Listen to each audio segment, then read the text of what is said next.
మీరు చెంప మీద కొడితే ఇంకో చెంప ఎందుకు చూపించాలా? చెయ్యి నరికేద్దాం. నువ్వు ఫస్ట్ ఆఫ్ ఆల్ ఎందుకు కొడతావు? చాలా పెద్ద స్టేట్మెంట్ ఇది. నువ్వు చెంప మీద కొడితే నీ చెంప నేను కొట్టను, ఎందుకంటే నేను నిన్ను కొట్టాలి అని నా ధర్మం నేర్పియలే. కానీ నువ్వు నా ధర్మంలో ఉన్న టాలరెన్స్ ని అడ్వాంటేజ్ గా తీసుకొని నువ్వు నా చెంప మీద కొడితే నేను నీ చెయ్యి విరగొడతా. నెక్స్ట్ టైం నన్ను కొట్టడం కాదు, ఇంకెవరిని కొట్టడానికి కూడా నీకు ఆ చెయ్యలేవద్దు. అంటే మీరు ఏంటి ఈ దేశంలో మన ధర్మాన్ని ఎవరైతే వ్యతిరేకిస్తారో వాళ్ళు ఇక్కడ ఉండడానికి వీల్లేదు అని అంటున్నారా? ఇట్లా మన ధర్మంలో డివిజనే లేదు కదా. ముస్లిం క్రిస్టియానిటీ, క్రిస్టియన్ ముస్లిం అనేదే లేదు. మనదంతా కూడా వసుదైక కుటుంబం, ఈశ్వర సర్వభూతానం. ఇప్పుడు ఒక సముద్రం దగ్గరికి వెళ్ళిండ్రు, ఒక గ్లాసు, ఒక బకెట్, ఒక డ్రమ్ము, ఒక కప్పు, అన్నిట్లలో సముద్రం నీళ్లు పోసింది అనుకోండి. అట్లా ఒక్కొక్క కంటైనర్ లో ఒక్కొక్క వాటర్ ఉన్నంత మాత్రాన వేరేలా ఉంటుందా? అన్నిటి వాటర్ క్వాలిటీ ఒకటే కదా.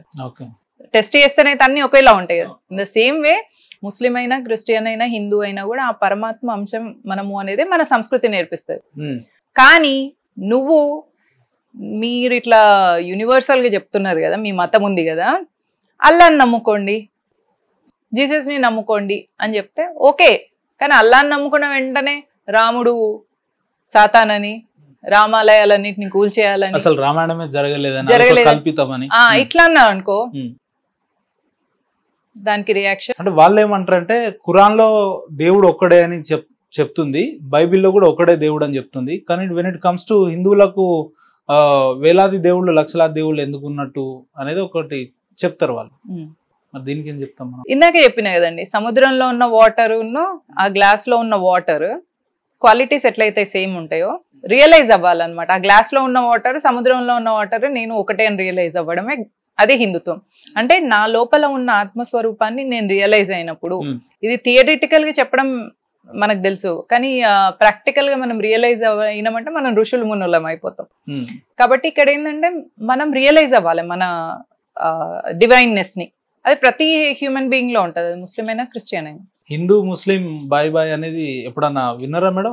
ఆ ట్యాగ్ తెలిసే ఉంటది మీకు.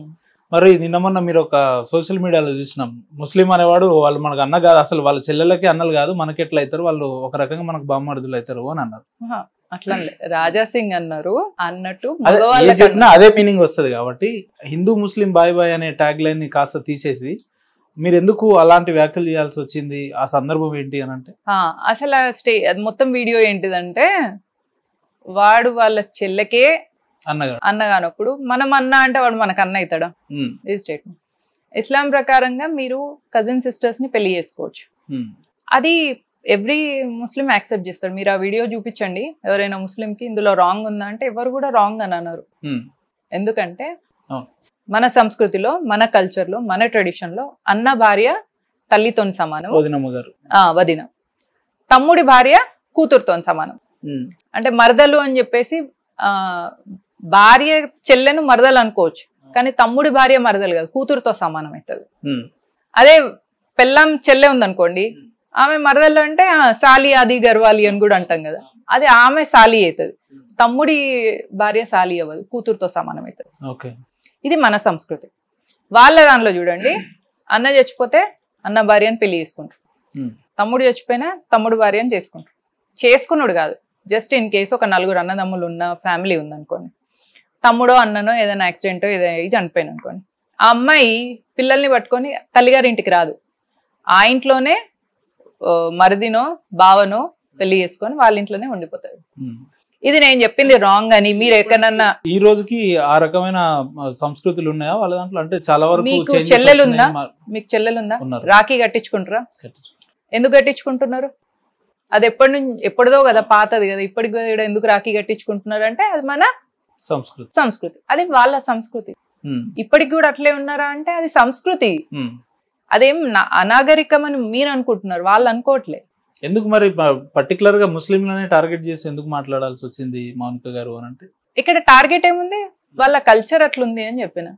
మీరు అఫెండింగ్ గా ఫీల్ అవుతున్నారు, మీరు అరే ఇది రాంగ్ అని మీరు అనుకుంటున్నారు, వాళ్ళు అనుకోవట్లే. వాళ్ళకి అది న్యాచురల్, కామన్, ఉన్నదే చెప్పింది కదా, ఉన్నదే చెప్పిన. అందుకే నన్ను ఎవరు కూడా ఇంతవరకు నన్ను ఎవరు ముస్లిమ్స్ టార్గెట్ ఎందుకు చేయలే? ఎందుకంటే వాళ్ళు కరెక్టే చెప్తుంది కదా అనుకుంటున్నారు. అవును మేము ఇదే ఫాలో అవుతాం. వాళ్ళు అసలు దాన్ని అఫెన్స్ గానే ఫీల్ గారు. మనోళ్ళంతా అయ్యో రామా వామ్మో ఇట్లన్నది అట్లా ఇట్లా అనుకుంటారు. నేను వాళ్ళని ఏమన్నా అక్కడ వాళ్ళ దాంట్లో ఇది కామన్, ఇది వాళ్ళ ట్రెడిషన్, ఇది వాళ్ళ కల్చర్.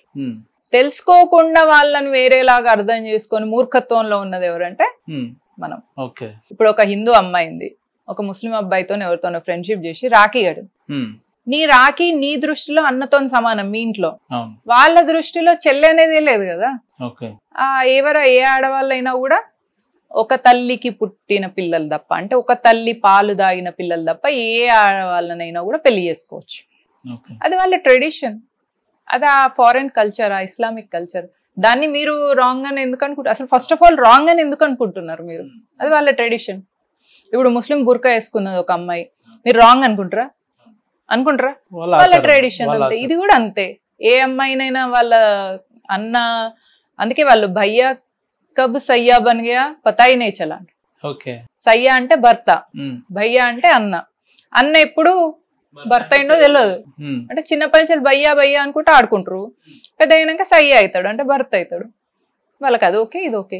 మీరు దాన్ని అఫెన్సివ్ గా ఫీల్ అవుతున్నారు. సో మీరు అఫెన్సివ్ గా ఫీల్ కాకుండా, అఫెండ్ కాకుండా వాళ్ళ కల్చర్ ఏంది అని తెలుసుకోండి. కానీ ఎవరైనా బీజేపీలో ఒక కార్యకర్తగా ఉన్న ఒక మనిషి కావచ్చు, లేదంటే ఒక నాయకులు ఎవరేం వ్యాఖ్యలు చేసినా మత కల్లోలాలు ప్రేరేపించేలాగా మాట్లాడతారు అనేది ఒక వాదన ఉంది ఎవరి మీద, మీలాంటి వ్యక్తుల మీద.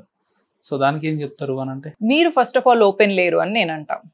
అది వాళ్ళ ట్రెడిషన్, వాళ్ళ కల్చర్, వాళ్ళు కంఫర్టబుల్గా ఉన్నారు. ఇప్పుడు నేనున్నాను, వాళ్ళ కజిన్ని చిన్నమ్మ బిడ్డల్ని పెళ్లి చేసుకుంటారు, వాళ్ళ కల్చర్ అది ఓకే. దాన్ని ఉన్మాదంగా చూడడం ఎందుకు? దాని నుంచి మత విద్వేషాలనే మాట ఎందుకు? వాళ్ళ కల్చర్ అది, వాళ్ళ ట్రెడిషన్ అది అని తెలుసుకోండి అంతే. తెలుసుకోవడంలో తప్పలేదు కదా, అంతే. ఇది కూడా అంతే.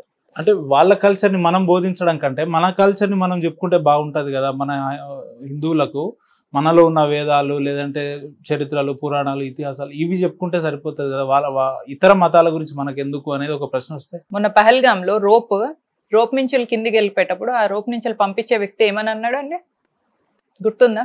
చూడు, మీకు అనడానికి కూడా వస్తలేదు.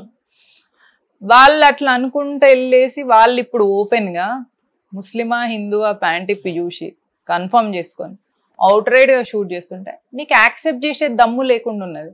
నీకు పురాణాలు చెప్తే ఏమొస్తుంది, వేదాలు చెప్తే ఏమొస్తుంది, భగవద్గీత చెప్తే ఏమొస్తుంది? ఫస్ట్ ఆఫ్ ఆల్ రియలైజ్ గా కదా నీకు ఆపోజిట్ గా నడుస్తున్న కాన్స్పిరసీ నన్ను అర్థం చేసుకో కదా. తర్వాత పురాణాలు వేదాలు అవన్నీ చాలా దూర్కి బాత్. నజ్దీక్లో ఏమున్నది అంటే అల్లా అక్బర్ అనుకుంటూ పహల్గాంలో అటాక్ చేసి హిందువా ముస్లిమా అని ప్యాంట్ ఇప్పి కన్ఫర్మ్ చేసుకొని అటాక్ చేసి వాళ్ళు బ్లేటెంట్ గా ఓపెన్ గా అటాక్ చేస్తుంటే నువ్వు ఆ సత్యాన్ని ఒప్పుకోలేనంత మూర్ఖపు స్థితిలో ఎందుకున్నావు? ఇది నా question, first question. Second question, వాళ్ళకి అక్కడ డివిజన్ ఉన్నది అంటే వాళ్ళ మతాన్ని ఒకలాగా, వాళ్ళ మతం కాని వాళ్ళని ఇతర మతస్థులను ఒకలాగా ట్రీట్ చేస్తున్నప్పుడు నువ్వేం కొత్తగా నేర్చుకోకు, అది తెలుసుకో చాలు. ఇప్పుడు వాళ్ళు హిందువుల్ని ఇట్లా చేస్తున్నారు. మొన్న కోటిలో ఏం జరిగిందండి, మొబైల్ షాప్ లో ఒక ముస్లిం వ్యక్తి వెళ్ళిండు. షాప్ అతను హిందూ, ఎక్స్చేంజ్ దేనికోసం పోయినప్పుడు నీకు అసలు ఈమాన్ లేదు అంటే నీకు నియతే లేదు, ఎందుకంటే నువ్వు హిందువువి, రాళ్ళని రప్పలు పూజించే నీకు నియతే లేదు. పత్తర్ని అంటే విగ్రహాలను ఆరాధించే నీకు నియతే లేదు. నాకు నియత ఉంటది ఎందుకంటే నేను ముస్లిం కాదు. అంటే నియత అనేది కేవలం ముస్లింలకే ఉంటది అని అవుట్ రైట్ గా చెప్పింది. ఇప్పుడు వాళ్ళు అవుట్ రైట్ గా చెప్తున్నారు. దాన్ని కూడా నువ్వు అర్థం చేసుకునే కెపాసిటీ లేదన్నట్టే, దాన్ని కూడా అర్థం చేసుకోలేని మూర్ఖపు స్థితిలో ఉన్నావంటే ఏమనాలి? ఎందుకున్నావు ఆ మూర్ఖపు స్థితిలో? భయమా? ధైర్యం లేదా? మరి నువ్వు పుట్టింది ఎట్లాంటి వారసులకు? నీ పూర్వీకులు ఎట్లాంటి వాళ్ళు? సంభాజీ మహారాజుని అర్ధ రాజ్యం ఇస్తా, ఇస్లాంలకు కన్వర్ట్ అయిపో అని అంటే కన్వర్ట్ కాలే, అర్ధ రాజ్యం తీసుకోలే. పిల్లనిచ్చి పెళ్లి చేస్తానని ఔరంగజేబు అంటే కూడా ఇవన్నిటిని వద్దని చిత్రవదలను అనుభవించి కూడా మతం మారలేదు. అంత గొప్ప పూర్వీకులు ఉన్న మనం ఎట్లుండాలా? మరి నీకు ఎందుకు ఒప్పుకోలేకపోతున్నావు? అక్కడ అల్లా అక్బర్ అని షూట్ చేసినా లేదా పహల్గాంలా? ఇదేం మనం క్రియేట్ చేసింది కాదు కదా. తెలుసుకునే ధైర్యం ఎందుకు లేదు? ఎందుకంత దమ్ము లేకుంటుంటున్నాం? ఉప్పు కారం తింటలేమా? ఏం తక్కువైంది? ఏం తక్కువ చేసింది భరతమాత మనకు? ఈ సనాతన ధర్మం నీకేం తక్కువ ఇచ్చింది? నీ బాధ్యత నువ్వు ఎందుకు విస్మరిస్తున్నావు? ఇస్లాం సంబంధించిన వ్యక్తులు ఖురాన్ బోధిస్తేనేమో తప్పులేదు, క్రిస్టియన్స్ బైబిల్ని ప్రతి సండే పాస్టర్లు చెప్పుకుంటేనేమో తప్పులేదు, కానీ మన సంస్కృతులు, మన వేదాలు, లేదంటే మన ధర్మం గురించి మనం మాట్లాడితేనేమో మతోన్మాదులు అని చెప్తారు. సో ఇది ఎక్కడ పద్ధతి? ఇదేం న్యాయం అన్నట్టు? ఇది ఒక కంటిన్యూస్ బ్రెయిన్ వాషింగ్ జరిగింది హిందూ సమాజం మీద ఒకటి. రెండో విషయం ఏంటంటే కంటిన్యూస్ అత్యాచారాలు జరగడం వల్ల, అంటే ఇప్పుడు భయంకరమైన అత్యాచారాలు చూసాను మన పూర్వీకులు, రజాకర్లు. మేము తెలంగాణదే చెప్తా వినండి, యావత్ భారతదేశంలో పైన నార్త్ సైడ్ జరిగిన అట్రాసిటీస్ కంటే తెలంగాణలో చూడండి, నగ్నంగా బతుకమ్మ ఆడించడం, ఒక మినీ జలియన్ వాలాబాగ్ జరిగింది, మొత్తం నించోబెట్టి షూట్ చేయడం, పిల్లల్ని కూడా అక్కడ రాళ్ళకేసి కొట్టడం, అందరినీ చంపి బాయిలో పడేస్తే ఇప్పటికి కూడా బాయిలో నీళ్ళు ఎప్పుడన్నా ఊరినప్పుడు పుర్రెలు కనిపిస్తాయట. అంటే ఏంటిది? అక్కడ ఏం జరుగుతుంది? అన్ని దౌర్జన్యాలను మనం ఫేస్ చేసిన తర్వాత ఒకలాంటి నిరాశ, నిస్పృహ, ఒకలాంటి బానిస మనస్తత్వం అలవాటైపోయింది. అందరికి కాదు, కొందరికి. ఆ అలవాటైపోయిన వాళ్ళందరూ కూడా ఇప్పుడు ఏం చేస్తున్నారంటే డైజెస్ట్ చేసుకోలేకపోతున్నారు. బయటికి వచ్చి ధైర్యంగా దమ్ముతోని మన గొప్ప చరిత్రను తెలుసుకోలేకపోతున్నారు. ఆ చిన్న కుకూన్లో అలవాటైపోయింది అనమాట లైఫ్. నేను, నా ఇల్లు, నా పిల్లలు, తిన్నామా పన్నమా తెల్లారిందా, రిపీట్, తిన్నామా పన్నమా తెల్లారిందా. అట్లా 2 గాడిదలు పెళ్లిళ్ళు చేసుకొని 2 గాడిదల్ని కంటాయి. ఆ తర్వాత మళ్ళీ ఆ 2 గాడిదలను చదివిపించి పెద్ద చేసి 2 గాడిదలకు మళ్ళీ ఇంకో 2 గాడిదలను తెచ్చి పెళ్లి చేస్తే మళ్ళీ ఇంకో 2 గాడిదలని, అంటే ఇట్లనే మన లైఫ్ కంటిన్యూ అవుతూ పోతుంది. కొందరిది, అందరిది కాదు. సో కాల్డ్ ఇట్లనే మన లైఫ్ కంటిన్యూ అవుతూ పోతుంది తప్ప ఎక్కడ కూడా మన బాధ్యత ఏంది అంటే, గడప దాటిన తర్వాత ధర్మం పట్ల నా బాధ్యత ఏంది, దేశం పట్ల నా బాధ్యత ఏంది, నేను ఏ సంస్కృతికి వారసుని అనే ఆలోచన అసలు రావట్లేదు. ఒక్కసారి ఈ ఆలోచనలు వచ్చినాయి అనుకోండి, నేను ఏ సంస్కృతికి వారసుని అనే ఆలోచన ఒకటి, ఈ దేశం పట్ల నాకేం బాధ్యత ఉంది, ఈ దేశ చరిత్ర ఏంది, నేను ఏ ధర్మానికి వారసుని, ఈ ధర్మానికి నేను తిరిగి ఏమి ఇవ్వాలి, ఈ ప్రశ్నలకు సమాధానం వెతకడం స్టార్ట్ చేసినామంటే నిజమైన హిందూ తయారైతావు. నిజమైన Hindu doesn't mean you hate Muslim or you hate Christian, but you will understand your legacy. మీ పూర్వీకులు దేనికోసం త్యాగం చేసిండ్రు, తన్ మన్ ధన్ అన్ని త్యాగం చేసిండ్రు. మతం మారలేదు, మతం మారకుండా హిందూగా ఉన్నారు, ఈ ధర్మాన్ని కాపాడుకుంటూ వచ్చిండ్రు. అంటే వచ్చే తరాల కోసం ఒక ఎగ్జాంపుల్ గా నిలబడ్డారు. మరి అట్లాంటి వాళ్ళ కోసం నువ్వేమి ఇస్తున్నావు తిరిగి, నీ బాధ్యత ఏంది? ఇది తెలుసుకున్న నాడు ఆ Hindu will be a true human being. అంటే సైంటిఫిక్ గా మన దేశం ఇంత అప్డేట్ అవుతా ఉంది, అప్డేటెడ్ వర్షన్ లో వెళ్తాం.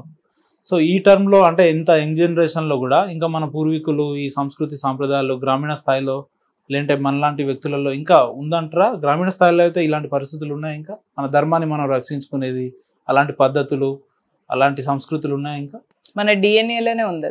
ఓకే, కొద్ది రోజుల దాకా సప్రెస్ అయింది అంతే. నరేంద్ర మోదీ గారు ఫస్ట్ మన్ కీ బాత్ లో ఒక స్టోరీ చెప్తారండి. ఒక సింహం పిల్ల అంట అడవిలో తుఫాన్ వచ్చి తప్పిపోయి జింకలలో కలిసిందట. ఆ జింకలలో కలిసిన సింహం పిల్ల జింకతో పాటుగా సాత్వికంగా తయారైందంట. అంటే గడ్డి తినడం అట్లా తయారైందంట. కొద్ది రోజుల తర్వాత వేరే ఒక సింహం పిల్ల దాన్ని చూసి, ఇది సింహము జింకలతో తిరుగుతుంది, జింకలాగా బిహేవ్ చేస్తుంది, చెంగుని ఎగురుతుందట సింహం పిల్ల. సింహం అసలు ఏం చేయాలి? గాండ్రించాలి కదా, గర్జించాలి. అయితే అప్పుడు చెప్తారు, అయ్యో నువ్వు జింక పిల్లవు కాదు, జింక పిల్ల లెక్క బిహేవ్ చేస్తున్నావు, నువ్వు సింహానివి అని చెప్పేసి నీళ్ళలో దాని ఫేస్ దానికి చూపించిన తర్వాత అప్పుడు అది రియలైజ్ అయ్యి ఒకసారి గాండ్రించి అని చెప్పి, అంటే తన గంభీర్యం తన గుర్తు చేసింది.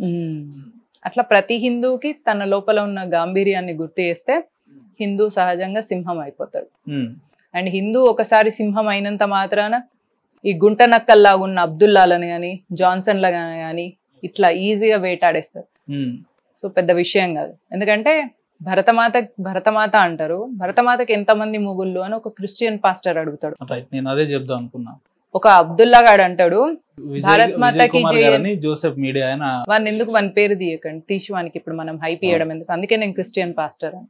ఎందుకు మేడం ఆయన పేరు చెప్పగానే ఏదో మీలో ఒక వేరే వైబ్రేషన్ వచ్చింది, బాగా అగ్రెసివ్ గా. భరతమాత గురించి అట్లా మాట్లాడిన వాడిని చూస్తే ఇరిటేషన్ రాకపోతే నీ ఇన్కంపెటెన్సీ అనుకోవాలి. రియాక్ట్ అవ్వాలి ఉపేంద్ర. భరతమాతను ఎవరన్నా ఏమన్నా అన్నప్పుడు, నీ ధర్మదేవతను ఎవరైనా ఏమన్నా అన్నప్పుడు, నీ హిందూ ధర్మాన్ని అన్నప్పుడు రియాక్ట్ అవ్వాలి. మీ అమ్మని ఏమన్నా అన్నారు అనుకోండి, ఊరుకుంటారా మీరు? అంటే మీ అమ్మ నీకు ఫిజికల్ గా కనిపిస్తుంది కాబట్టి, అరే నన్ను వాడు వచ్చి ఆ మాట అన్నప్పుడు నువ్వు తిరిగి రియాక్షన్ ఇవ్వవా అని మీ అమ్మ అడుగుతారు కాబట్టి నువ్వు రియాక్ట్ అవుతావు. భరతమాత వచ్చి అడగట్లేదనా, ధర్మదేవత వచ్చి అడగట్లేదనా రియాక్ట్ అవ్వండి. ఒకసారి కళ్ళు మూసుకొని భరతమాతను గుర్తు చేసుకోండి, కళ్ళు మూసుకొని హిందూ ధర్మదేవతను గుర్తు చేసుకోండి. వాళ్ళని ఎవరన్నా ఏమన్నా అన్నప్పుడు మీరు రియాక్ట్ కాకపోతే చూడండి. ఇదే భరతమాత కోసం బార్డర్ లో ఎంతో మంది ప్రాణత్యాగాలు చేసిన సందర్భాలు కూడా ఉన్నాయి. మరి అవి ఎందుకు గుర్తురావు మన వాళ్ళకి అనేది ఒక ప్రశ్న. ఎవరికి గుర్తురావు అంటే ఎవరైతే మన హిందువులు అని చెప్పి కొంతమంది అయ్యారు, నాకెందుకులే ఎక్కడో జరిగింది కదా, మా ఇంట్లో కాదు కదా, లేదంటే మా కాలనీలో కాదు కదా, నా రిలేటివ్స్ కాదు కదా. ఇవన్నీ ప్రతి హిందూ మహిళ పిల్లలకు నేర్పించాలి. ఇదివరకు మనకు గురుకులాలు ఉన్నప్పుడు గురుకులాల నుంచి ఆ సంస్కృతి క్యారీ ఫార్వర్డ్ అవుతుండేది. ఇప్పుడు మనకేమైందంటే గురుకులాలు లేవు, మనకి ఎకో సిస్టమే లేదు. ఇప్పుడు నేను చిన్న ఎగ్జాంపుల్ చెప్తాను. నేను ప్రతి ముస్లిం పిల్లాడు మద్రసాకి వెళ్తాడు ఎవ్రీ వీకెండ్ కానీ ఫ్రైడే కానీ. వెళ్ళినప్పుడు అక్కడ అతనికి నేర్పిస్తారు, అచ్చా నువ్వు ఒక ముస్లింగా ఉండాలి, హిందూ దేవి దేవతలకు నమస్కారం చేయొద్దు, హిందూ ఫ్రెండ్స్ ఎవరన్నా తిరుపతి లడ్డు ఇస్తే తినొద్దు, ఇట్లాంటివన్నీ ముందు నుంచే చెప్తారు చిన్నప్పటి నుంచి మోరల్స్. క్రిస్టియన్ పిల్లలకు కూడా ఏం చెప్తారు, మీరు సండే వాళ్ళు క్రిస్టియన్ చర్చ్కి వెళ్తారు కాబట్టి సండే స్కూల్స్ అని జరుగుతాయి చర్చిల్లో. అక్కడ పిల్లలకి ఏమని చెప్తారంటే, హిందూ ఫ్రెండ్స్ ఎవరన్నా ఉంటే వాళ్ళందరూ నరకానికి వెళ్తారు, మీరంతా స్వర్గానికి వెళ్తారు, నువ్వు కేక్ ఇవ్వు హిందూ ఫ్రెండ్కి, కానీ హిందూ ఫ్రెండ్ తిరుపతి లడ్డు ఇస్తే తినొద్దు, అది తింటే నీకు దేవుడు నిన్ను పనిష్ చేస్తాడు అని చెప్తాం. మన దగ్గర కనీసం వీళ్ళు ఇట్లా చెప్తారు అని కూడా చెప్పాం. మనకి ఏం చెప్తాం, అందరు మన వాళ్ళే, అన్నీ ఒకటే, అన్నీ ఒకటే, నేను మీకు రెస్పెక్ట్ ఇస్తా, కానీ మీరు నన్ను చీప్గా చూసిన అనుకో, స్వాభిమానం అనేది ఒకటి ఉండాలి కదా.